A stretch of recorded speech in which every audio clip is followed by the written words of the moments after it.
everybody, it's Jamie from No Getting Off This Train. October is finally almost over. Let me share with you, oh my gosh, all the amazing things that happened in October. I hope you're ready for story time because here we go. Man, October was the month that I had been waiting for the longest time. I talked a lot about it last month and even like during all of my monthly breakfast with bacon videos, but my marathon was this month. I had been training for this for 6 months. Holy cow, and it's finally over and done with. Allison's birthday is over and done with. So really, the only two things I'm going to talk about that happened this month are those two events, because honestly, I could probably talk about this for like an hour. So let me, just go ahead and start with this marathon. First of all, thank you so much to everybody who sent me those text messages throughout the race. I couldn't answer them, obviously, but it was amazing to be able to look at my Fitbit and see the notifications of those messages popping up saying, "You've got this, you got this," and John was sending me jokes here and there. It was amazing. So first off, Allison spent the night with my parents. This race was in Columbus. It was the Columbus Marathon, and it's gonna take me like 6 hours or so to finish this race. We didn't want to have to get Allison up super early to drive an hour down to Columbus and then another 6 hours of hanging out waiting for me to finish. So she spent that night and then the entire day Sunday with my parents, which was a huge blessing. So John and I left the house at 4:30 on Sunday morning. The race started at 7:30. But the corrals opened at 6. We just wanted to make sure we got there in time to beat all the traffic and everything. So we got there, I brought my breakfast with me, and before we left, I felt like things were starting to go wrong already. Because my plan that morning was to eat the pumpkin spice bagel that I had bought at Aldi. And I had some pumpkin cream cheese, and then I had some sausage links and a banana. Like, that was kind of my standard breakfast. It's what works for me when I run long distances. Well, I got out my bagel and it had mold on it. And I started to freak out, like, what do I do? What do I do? But thankfully I had some regular bread, just like sliced bread. So I took some sliced bread and put cream cheese on it. I mean, it had about the same amount of carbs. It was still, still kind of a good breakfast. So then we got there and it was 41 degrees when we got there. I wasn't used to training in that cold weather because I did lots of summer training. So lots of hot runs. I dressed kind of appropriately. I had shorts because I knew I would get hot really easily. I had on my little pullover sweatshirt. I had gloves. I had an ear warmers, which actually I just wore around my neck just because I had my visor. So the corrals opened up at 6. And when I signed up for the race, they asked me how long I planned on running, when I planned on finishing. So based on my time, they put me in corral E. So they had A, B, C, D, and E. So I walked back toward the back of the corrals and all I saw were A, B, C, and D. So I went up to one of the workers. I was like, "Where's corral E?" And he's like, "Oh, there's no corral E. They're just putting everyone in the back of D." I'm like, "Thank you." I'm like the reject over here who's really, really slow. So I went back into Corral D, walked back there, and there's a group of ladies standing around, and I'm like, okay, maybe this is the right place, and kind of got to talking, and I met a friend, and her name was Dara, and she said, "So, are you one of the fast ones?" And I said, "Well, no, my pace is like 13, 30, 14 minutes. And she's like, "Oh, me too." So we're like, "Yeah." And then she said, "So I do intervals, run walk intervals." And I said, "Me too." So we're like freaking out. And this was her first marathon too. And then I found out that she used to live in the same area that I do. So we are like soul sisters. All right. So we decided, hey, let's go ahead and start together. It is fun to have a friend to run with. So we got just talking and stuff. We had like an hour and a half until the race started out in the cold. Oh my gosh. but the race started at 7:30. They started off with the national anthem. They had fireworks that went off when they let out the first wave of runners. They let out A and B first, I believe, and then everyone else was like 7 or 8 minutes later. To give you perspective, there were 2,000 people running the marathon and 5,000 people running the half marathon. So, like 7,000 ish people all gathered in this space. So, we started, and John drove me, thankfully, because I knew after running 26.2 miles, I was not going to be able to drive an hour home. So, he was there with me. And I told him, try to get some pictures and video of me running because I want to show it here on YouTube. And he did. He got me right when we were starting. And then, like, he walked all around the city, okay? Like, cutting the corners and everything. Now, I had Map My Run, which had a live tracking feature. So he could look at his app and see where I was, like exactly down to the street. He could see me moving. So he was able to figure out where I was going, and he stopped here and there, and then I would see him turning a corner and he would take the video of me running past. It was awesome. So the cool thing about this Columbus Marathon is that it's sponsored by the Nationwide Children's Hospital, or everything like benefits that hospital. So throughout every mile marker, they had children, patients from the hospital, sitting like underneath a tent, giving out high fives and encouraging. And that seriously made the marathon. To be able to see those kids and like their family all cheering us on, it was incredible. So like I said, Dara and I started out together and she ended up following my intervals. I did 4 minutes of running and 30 seconds of walking. And that worked out for quite a while. Like we were booking it. We were going at a pretty comfortable pace, but when the app updated me, it kept saying like we had a 13-minute per mile pace or 13:10.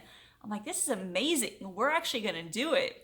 Because we were kind of worried about that 6.5 hour cutoff point. Like, what if we're too slow? I don't know. But I'm like, we're going to do it. We're going to do it. We're okay. And we felt really, really good. We were just talking throughout it all. And she told me that the longest she had ever run was 18 miles for her training. And the longest I had run was 20 miles. Like, okay, we're pretty similar. We've got this. So we got to about mile 17, mile 18. And it was around that point that we got to run through Ohio State University, like through the campus. We got to run around the Ohio State Stadium. It was really cool to be able to like peek inside and see what that all looked like. If you're a Buckeyes fan, you know. But it was around that time when we started to get a little bit tired and Dara wanted to take some more walking breaks. And I'm like, you know, we've been with each other for the past 18 miles. I got to make sure she goes across the finish line. So we honestly walked almost the entire 8 miles. There were a few points when we said, okay, let's try running from here to that traffic light over there. And that would be maybe like a minute or two of running at a time. And then we'd go walking again. And at that point, I mean, we had gone so fast at the first half of the marathon that I told her, like, even if we walk the rest of the way, we're still going to make it within our time limit. We're going to be fine. And finally, we made it to the 26-mile marker and we heard like the announcer toward the end. We're like, okay, we have to run across the finish line. So we took off and we kept going and going. And thankfully, John was there and he got video of both of us crossing the finish line together. It was such an amazing moment to be able to run with somebody. First of all, like running can get lonely, but having somebody there to talk to and like cheer each other on, it was awesome. We crossed the finish line, we got our medal, we got our snacks, which you always get some sort of food after a race like this. And they gave us a huge grocery bag. It had like 2 bananas, 2 apples, a big bagel, 2 packages of string cheese, like 3 packages of peanut butter crackers, and 2 cartons of chocolate milk. Like, they set us up good. And then afterward, they had a PR gong where you could like hit the gong if you PR'd, hit your personal record, which this was my first marathon, so I automatically PR'd. So John got a picture of me hitting that. Oh my goodness, like, it didn't really hit me at first that I did it. It wasn't until like a few days into the week I'd just be sitting there. I'm like, I just ran 26.2 miles. I am amazing. But that was definitely one of the coolest experiences I've ever had. And Dara and I are now like friends on Facebook. We're gonna go have dinner here in a couple weeks to celebrate this marathon. It is so cool, the friends you meet and like the challenges you accomplish. I'm doing it again next year, by the way. I'm not doing another marathon anytime soon, but I want to do this one again next year just because it was so incredible. So that is finally over and done with. Like I said, I started training back in April. So this was 6 months of running 3 days a week and setting aside like 3 to 5 hours every Saturday to get my running done. John was so patient. I think he's glad it's over too. I am definitely glad that the biggest chunk of it is behind me. And now that that was over, I had all of that week to simultaneously recover and plan for Allison's birthday and her 2 parties. So that Monday, the next day after my marathon, I could barely get out of bed. Like rolling over, it hurt so bad. But after a few days like of stretching and foam rolling and walking, I was able to finally feel normal again. I am not sore anymore, and energy-wise, like I was ready to run the next one. But anyway, Allison's birthday was on Friday the 22nd, and she actually had the day off school. Because of like the end of the quarter and stuff, the teachers had a work day. So my gosh, that worked out perfectly. So she woke up, it was like a normal morning. We went to Build-A-Bear at the mall. It was like a 20-minute drive or so. But she got to go and pick out the birthday bear. At Build-A-Bear, there's a specific birthday bear, and on your birthday, you just pay your age. So most bears are anywhere between like $15 and $30. Well, for this one, since she turned 8, we only paid $8 for it. So she grabbed that one and she found a whole bunch of clothes to go with it. I think her favorite part of Build-A-Bear is finding clothes. She's huge into fashion and dressing up, so she got quite a few outfits for this bear. Then we had rapid-fired pizza for dinner. And this is one of Allison's favorite places to eat.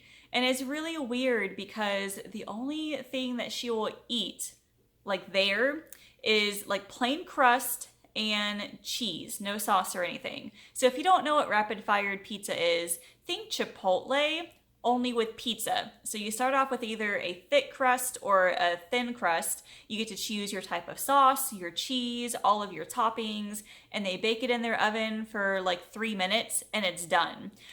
So she is very particular when it comes to pizza. So she gets the crust and the cheese, like I said. So basically cheesy bread, but she loves it and she will devour it. And that's where she always wants to go on special occasions. So we went there and she ate about half of that pizza. Like, this girl can dig pizza. Then after that were her 2 birthday parties. Now we had 2 of them because she wanted something with her friends. And there is this place called Kid Clubhouse that's about 30 minutes away from us. And it is basically a huge indoor play area. You pay like $10, like regularly. Your kid can go in and play all day long, basically. Like, as long as you keep the wristband on, you can leave and come back in the same day and it's no big deal. You can bring in your own food. I mean, it's awesome. And she loves being there, but she likes to play with her friends. Like, she has to have friends there that she knows, otherwise she doesn't have fun. So she went to a friend's birthday party earlier in the year that was also at Kid Clubhouse. So she said, I want to do it here. So we did. We had about 11 kids total, and she had a mermaid birthday theme. So for this birthday party, I made cupcakes for the kids, and it was like really, really simple. I took some funfetti cake mix, I took some purple frosting, and then I found some mermaid sprinkles and sprinkled them on top. You know, sometimes, some years, I like to be really, really fancy and make all this really fancy food and themes and stuff. But some years, mama's just tired. And after this marathon and all that planning and stuff, I was just so tired. Like, box cake mix it is. It was still delicious. And they had a blast. She loved being there and playing with her friends. This room was huge. We ordered pizza, we had chips, we had cupcakes. It was amazing. And then we had a second party on Sunday for family. So one for the kids on Saturday and then family on Sunday. So we had like 20, 21 people in our house. It was packed. It was crazy. It was a ton of fun. She loved being able to play with all of her cousins. She has 6 cousins, so all 7 kids were in here like playing and having fun. Now for this party, I got a cake from Sam's Club. If you ever had a cake from Sam's, you need to get them because they are so delicious. And I only paid $20 for this huge cake. And they had like different themes. So since it was a mermaid party, I got the mermaid themed birthday cake. This thing was huge. But I'm glad I got a huge one because we had about a third of the cake left, like after everything was said and done. And cake freezes really well, by the way. So I was able to freeze all of the leftover cake and cupcakes from the weekend. So now we have little things to snack on for desserts for the next couple of weeks or so. But I just can't believe that my baby is 8 years old. Seriously, it feels like just yesterday she was my little baby. Well, she wasn't really little. She was 10 pounds when she was born. But now she's grown up nice and tall and she's got her mom's good looks and her dad's sense of humor. But I have a feeling that year 8 is going to be amazing. Okay, see, I talked about 2 things and I have gone on and on and on. I just like to ramble. So those are the 2 main events that happen in October. Now there's quite a bit of stuff happening in November. I feel like once October hits, the last quarter of the year just flies by because you have Allison's birthday, then Halloween, then Thanksgiving, and then Christmas. Like, holy cow. All right, so next month. So I finished this marathon, right? And a couple of people wondered, well, what are you gonna do now? I still want to run. I still want to continue like running a few days a week because I just love it. I don't have anything to train for right now, but I still feel like I want to keep a good baseline of running because now that I've run a marathon, I feel like a half marathon is a piece of cake. So I might try to keep up that baseline so I can sign up for a few half marathons in 2022. I definitely want to do the Cedar Point one again if they're doing it next year, because that half marathon was absolutely amazing. But besides that, I want to get back into weightlifting again. I've missed lifting weights. I know it sounds crazy. I've been focusing a lot on the cardio with all the running. I haven't had a whole lot of time to focus on weights and getting stronger. So I subscribe to Beachbody on demand, and I don't do the Shakeology or anything like that. I just pay for the workouts because the workouts are really, really good. And I'm starting 80-day obsession again. I did it at the beginning of 2020. I made it through basically the entire program. I think I was running on the 2 cardio days. So I skipped the cardio days on that program and just did running instead. And like the results were amazing. So what I'm thinking about doing this time around, and I know it sounds kind of crazy, like I'm thinking about eating more calories and trying to gain just a few more pounds. Try and build some muscle and see what that looks like. And worst comes to worst, I mean, I know how to lose the weight, and it's no big deal. But this is just an experiment to see how much muscle I can gain and to see, how I look after finishing a program like that. It was kind of hard last week trying to go from a mindset of carb loading to now consuming more protein. It was a little difficult, but I think I've got a good system down now. So I've actually already started 80-day obsession as of this week, actually. So it is 80 days, about 3 months or so of work. So I'm excited to see what happens. Also coming up, Thanksgiving. Now, November, the Thanksgiving season, is when all of those Thanksgiving items go on sale. So canned vegetables, the turkey, the boxes of stuffing, that sort of thing. This is an excellent time to stock up on those things for the rest of the year. Now, we have 2 family Thanksgivings this year, which we typically do, but I'm also planning on doing like a small family Thanksgiving video. And thank you all for voting in the polls. I decided that for Thanksgiving, I'm going to do Aldi. So it's going to be a small scale Thanksgiving for like 2 to 3 people. So I'm thinking a lot of you need that. I've had a couple of you say, well, I only have a couple people in the house. I don't want all this food. Neither do we, to be honest with you. So I've already got a list of things that I would like to buy, and that video will be coming out in a couple of weeks. In the meantime, if you want to see what I did at Dollar Tree last year, check out that video down in the description, because I only paid $13 for a small scale Thanksgiving dinner. I think it turned out fairly good. Also, Kings Island was open last month for their Halloween stuff, trick-or-treating and scary stuff. But after Thanksgiving, their Winterfest opens up. And Winterfest is basically what it sounds like. Not a lot of rides are open. So Mystic Timbers is open. I think the Carousel is open. But you're mostly there to look at all the lights. They decorate so many Christmas lights. You're just walking around and seeing all the cool things. There's different shows.